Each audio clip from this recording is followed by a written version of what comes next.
Simba Sports Club wamekamilisha usajili wa wachezaji 7 kwenye dirisha hili dogo mpaka sasa hivi. 6 wametambulishwa, mmoja yuko njiani, na huenda usije ukashangaa pengine kukawa kuna maingizo mengine mawili mpaka matatu kabla dirisha la usajili la Simba rasmi halijafungwa. Simba wako very aggressive, wanaweza kufanya biashara nyingine kubwa hapa mwishoni kabisa. Dakika za jioni wanaweza wakajaribu kuforce deal zingine kadhaa. Sasa mimi kupitia jukwaa langu na kwa nafasi yangu nataka tujaribu kuangalia Simba ambayo itakuwa inaonekana mara baada ya usajili wa mwezi Januari kufanyika ama kumalizika. Simba itakuwa na picha ya aina gani? Kiufundi inaweza kuwa na muonekano upi kutokana na mapendekezo ya mwalimu, lakini pia mahitaji yake ya kiuchezaji. Golini of course tunajua kabisa hivi sasa goalkeeper ambaye anakwenda kusimama kwenye milingoti mitatu kwa upande wa Simba ni Mahamadou Tanja Jibo Kasali, raia kutoka Niger, anakwenda kusimama kwenye milingoti mitatu na amekuja kwa mahususi kabisa kwa ajili ya kwenda kuchukua nafasi ya Musa Pinpin Kamara kwenye upande wa magolikipa wa kigeni. Kwenye upande wa fullback ya kulia ni of course Kapombe kama kawaida, then una mtu anaitwa Duchu naye atakuwa anasaidiana na Kapombe. Beki ya kati obviously hapa inaonekana kabisa mtu ambaye ameshaisimika kabisa nafasi yake ni Rushen Dariuk, pendekezo la mwalimu Fadlu Davids kwenye dirisha kubwa, moja kati ya wachezaji ambao wamekuwa outstanding kwenye kikosi cha Simba msimu huu mpaka sasa hivi.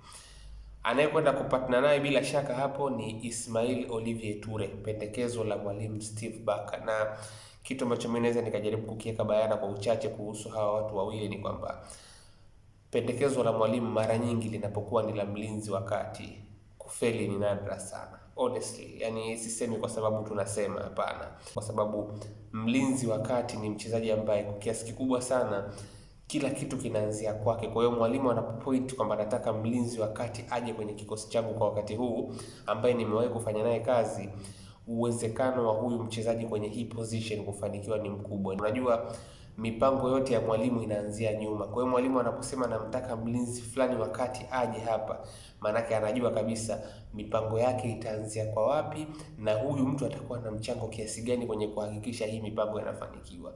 Kiungo, mshambuliaji, pengine wewe unaweza ukawa na mazingira tofauti ya kufikiwa, lakini mlinzi wa kati ndo kila kitu kinaanzia kwake. Ana miguso mingi ya mpira, anauona mchezo wote mbele yake, anakuwa anahusika kwenye vitu vingi kiufundi. Kwa hiyo ni nadra kufeli. Anyway, beki ya kushoto manake una Nixon Kibabage. Huo ndio usajili mpya wa Simba. Kwenye kiungo cha chini hapa unatarajia kuwa na Yusuf Kagoma. Huyo ni mtu ambaye inaonekana kama vile kwa sifa yake kama kiungo wa chini, nafasi yake inaweza ikawa imejisimika kwa kiasi kikubwa. Then kwa wakati huu bila shaka kuna Nabi Kamara ambaye atakwenda kusimama pembeni yake. Kwa hiyo hao ndio watakuwa viungo wawili wa chini. Mfumo ambao predominantly mwalimu Steve Barker anaupenda ni 4-2-3-1. Kwa hiyo una namba 6 wako kwa maana Yusuf Kagoma, then namba 8 yako inakuwa ni Nabi Kamara, anakupa more box to box role juu na chini ile. Upande wa kulia, huu ni upande ambao anakwenda kutokea mtu anayeitwa Libase Gay. Huyu anatumia mguu wa kushoto, anatokea upande wa kulia.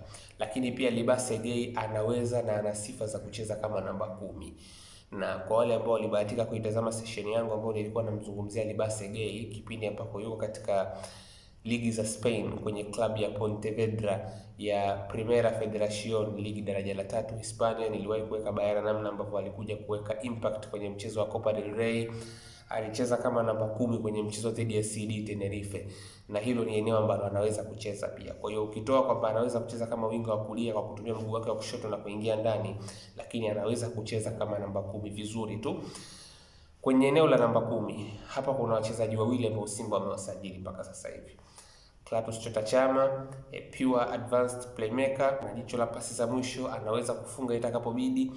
Then kuna Ino Jospin Loemba, kijana mdogo kutoka Jamhuri ya Kongo mwenye umri wa miaka 21.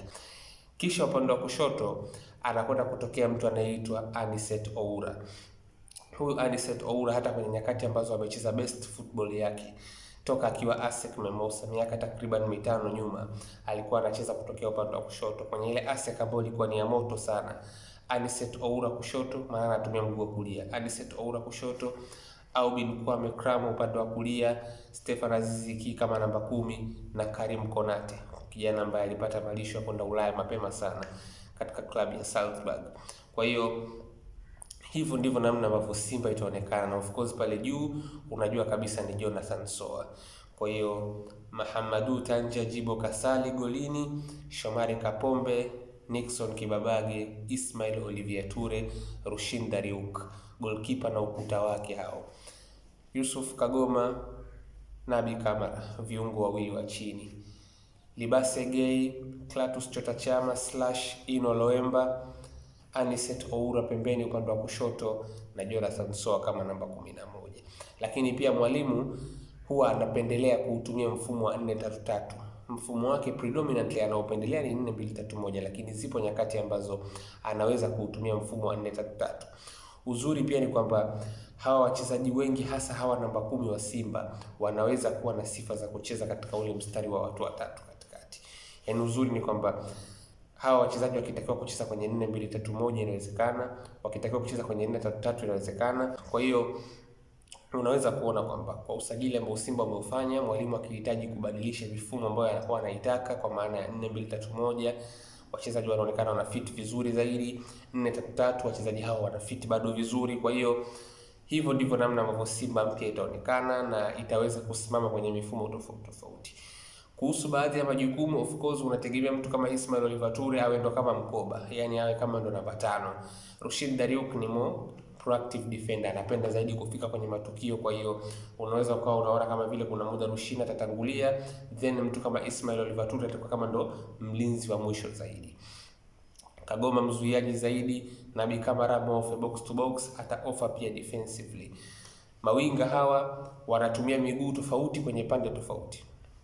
Libase Gay anatumia mguu wa kushoto, anatokea upande wa kulia. Aniset Oura mguu wa kulia, upande wa kushoto. Kwa hiyo unategemea watakuwa wana cut inside. Na wengi tulimuona Libase Gay kwenye mchezo dhidi ya Esperance de Tunis. Alikuwa ni mtu ambaye anaingia zaidi ndani. Kisha una Clatous Chota Chama kama namba 10 kwenye swala zima la kutengeneza nafasi, kitu ambacho Simba walikuwa na kimisi sana. Na kuna washambuliaji ambao watahitajika kuzitumia hizo nafasi kwa sababu mtengenezaji amefika pia.